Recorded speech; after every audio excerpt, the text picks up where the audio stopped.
Salut la compagnie, c'est Jules Melon et aujourd'hui dans un procédé critique, suite à la très bonne vidéo du duo souffleur de coffret Thierry sur la chaîne du premier nommé concernant Terry Gilliam, publié il y a quelques semaines, je mettrai le lien en commentaire, eh bien j'ai décidé de parler d'un film, de ce metteur en scène que je commence à bien connaître, mais il me restait notamment celui-ci à découvrir, sorti en 1988, son quatrième long métrage réalisé en solitaire, Les aventures du baron de Munchausen, sorte de comédie d'aventure, donc, mais aussi un peu fantastique, qui réunit au casting, déjà dans le rôle titre, un certain John Navold, que moi je connaissais surtout comme l'homme manucuré dans X-Files. Oui, je parle de X-Files ici parce que je suis en train de me refaire toute la série en mode nostalgie. Bref, à ses côtés, Eric Idle, bref, un ancien Monty Python, qui a forcément des parentés avec les films de cette fameuse troupe, voilà, ici. La jeune Sarah Polley, qui devait avoir 8 ans à peu près à l'époque, qui a eu une carrière d'adulte, on va dire assez mineure, mais quand même, elle a tenu des rôles principaux dans L'Armée des Morts de Zack Snyder, première version, pas le remake tout pourri, et aussi dans Mr. Nobody. Citons aussi la présence de Oliver Reed, le regretté, Jonathan Pryce, un des acteurs fétiches aussi de Terry Gilliam, mais aussi des apparitions marquantes de Robin Williams, qui n'est pas crédité sous son nom, qui joue le roi de la lune, et la toute jeune Uma Thurman dans son premier grand rôle, je pense. Voilà. Il y a même des apparitions de Sting qui sont non créditées de Terry Gilliam lui-même. Voilà. Et donc, comment pitcher ce film? Ce n'est pas facile. Disons que nous allons ici suivre les aventures donc d'un baron qui est inspiré d'une histoire déjà contée dans l'empire austro-hongrois-allemand de l'époque. Attention, je dis un peu n'importe quoi historiquement, mais c'est un héros de la culture populaire germanique, on va dire ça comme ça, qui était lui-même basé sur un militaire ayant existé. Donc c'est particulier, il y a plusieurs couches ici entre réalité et fiction, mais justement c'est le propos du film. Bref, on va suivre l'arrivée de ce baron dans une ville qui est assiégée par l'Empire ottoman à l'époque du siècle des Lumières, c'est assez indéterminé.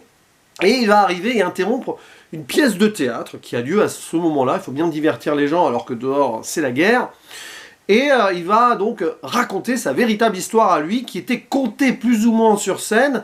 Mais lui, donc, il va narrer sa légende, on va y croire ou non, et on va être plongé avec les acteurs et les spectateurs, nous-mêmes, dans le récit, où les acteurs qui jouaient les personnages vont devenir des personnages des histoires facétieuses, réelles ou non, du baron de Munchausen. Et donc on va voir cette suite de péripéties diverses et variées qui vont mener donc notre héros, mais aussi une jeune fille qui était là, qui est la petite fille de celui qui fait la pièce de théâtre, qui va partir avec Munchausen et vivre ses aventures donc sur la Lune, dans un volcan, dans l'antre, j'allais dire, mais le ventre surtout du Kraken, etc. Et donc de ces aventures plus ou moins fantasmées ou pas, il va y avoir une conséquence ou pas sur la réalité. Et c'est fascinant. Voilà un film qui va te perdre entre l'imaginaire absolu et quelques potentiels faits historiques, même si de toute façon c'est présenté un petit peu de façon facétieuse. Là,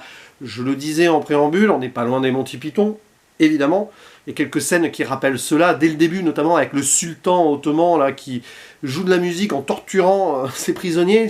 Voilà, il y a des visuels aussi très Terry Gilliam, de toute façon, qu'il a emprunté à ce qu'il a pu faire avec sa troupe de comiques cultes, puisqu'il dessinait aussi, c'est quelqu'un qui est un artiste assez complet, et donc il y a ça par exemple sur la Lune, c'est génial. Voilà, le meilleur passage pour moi du film, c'est tout ce qui se passe sur la Lune. Déjà l'arrivée, parce qu'ils partent d'un ballon de montgolfière qui se transforme plus ou moins en bateau, et hop, on navigue sur les sables noirs de la Lune.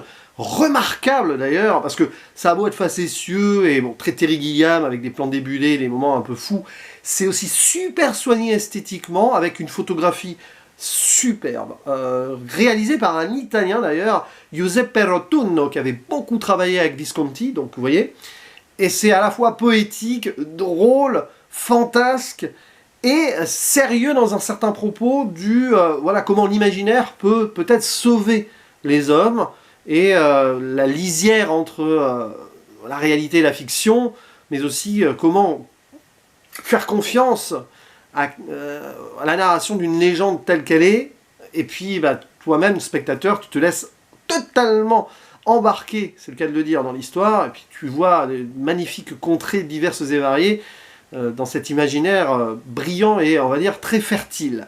Donc la Lune, oui, où nous retrouvons Robin Williams, qui joue donc le roi, avec la tête qui se décroche, et il est génial, avec ce petit accent plus ou moins italien, là, et son épouse, d'ailleurs, qui est jouée par une actrice italienne. C'est du grand Robin Williams, et c'est assez fort de voir que Terry Gilliam, il n'a pas voulu le créditer, ou peut-être que Robin Williams non plus, je ne sais pas. Pas parce qu'ils étaient en froid après, niveau post-production, ça peut arriver des fois. Non, c'est juste que Terry Gilliam, il voulait que le film fonctionne au-delà de la présence de cet acteur qui commençait à avoir une belle réputation à l'époque, et malheureusement, ce métrage a bien floppé au box-office. Mais peut-être que c'est l'un des films les plus réussis, les plus riches de Monsieur Terry Gilliam.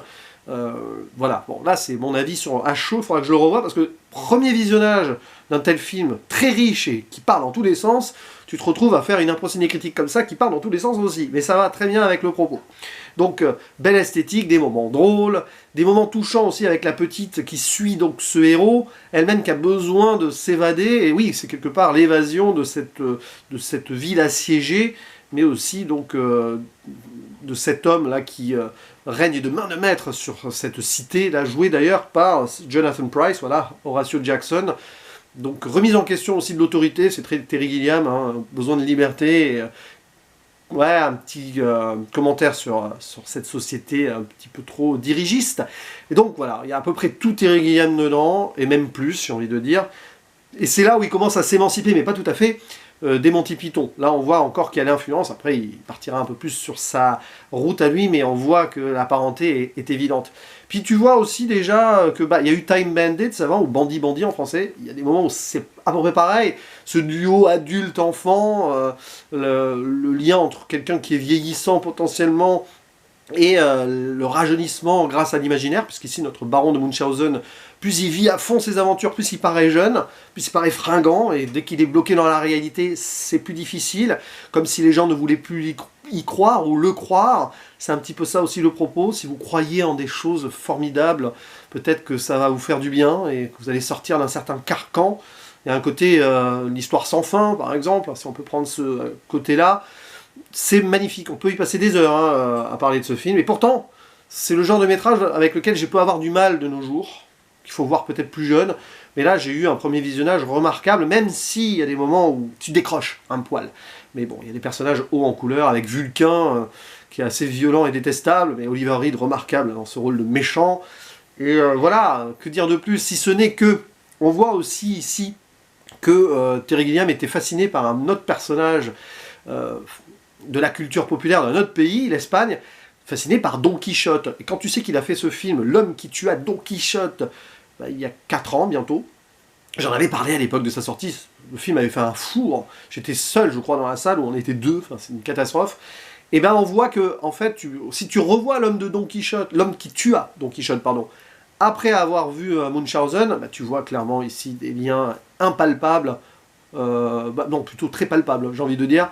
Et voilà, ça fait partie de ces héros un peu mythiques de la culture populaire dont les exploits ont été mis, on va dire, au top. Un peu comme Tartarin de Tarascon chez nous, quelque part. Oui, c'est un héros du sud de la France, d'une ville près de chez moi, de là où je suis né.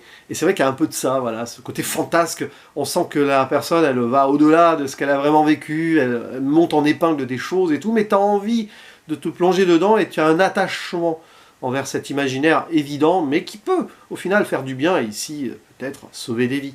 Voilà, puis bon, la réalisation aussi très bien, hein, pas que la photographie. À un moment, il y a un magnifique travelling arrière qui dévoile l'Empire ottoman, enfin l'armée qui est prêt à attaquer la ville.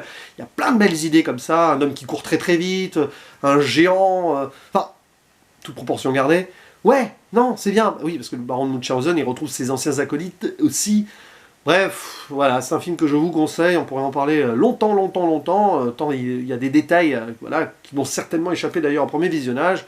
Mais à vous la parole dans les commentaires, est-ce que vous aimez ce film, qui est considéré comme l'un des échecs de Terry Gilliam, mais aussi comme l'une de ses œuvres fondatrices de son cinéma? Et puis n'hésitez pas à aller voir la vidéo du duo Souffleur de coffret et Terry Gilliam. Si j'en reparle ici, c'est que vraiment, ça vaut le coup. Allez, il ne me reste plus qu'à vous dire à la prochaine. Ciao.